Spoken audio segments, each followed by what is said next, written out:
Buongiorno da Leandro Maggi, buongiorno da Portoviro. Cominciati i lavori su Piazza Repubblica.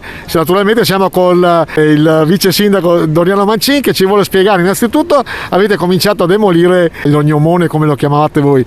Cosa bisogna aspettarsi da questa nuova piazza, vice sindaco? Doveva essere una meridiana. Una meridiana che purtroppo, ahimè, o non ha mai funzionato o ha funzionato male. Non è mai stata amata dal popolo di Contarina prima e anche di Donada, e è arrivato il momento che le cose che non piacciono, che non sono funzionali, vengano anche rimosse. E nel contesto della nuova piazza oggi è un giorno direi storico, perché questo tipo di struttura, come vedete, ne è rimasta a metà e la ditta la sta eliminando completamente. Quanti anni era che fa questa meridiana? Sì.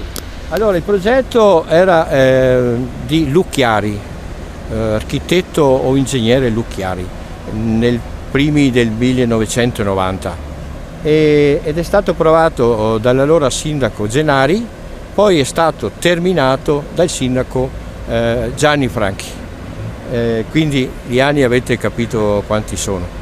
Ripeto, la piazza sarà ristrutturata, abbiamo anche già il cartellone che potete anche vedere e guardare come sarà, ma la storia di questa giornata è proprio finalmente il famoso gnomone, chiamato gnomone.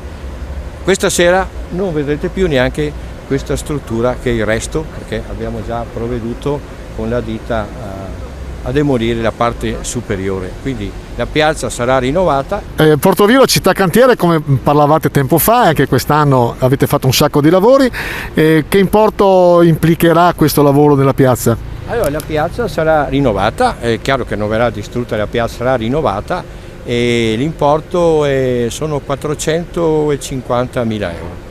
I lavori saranno effettuati da aziende di Portoviro?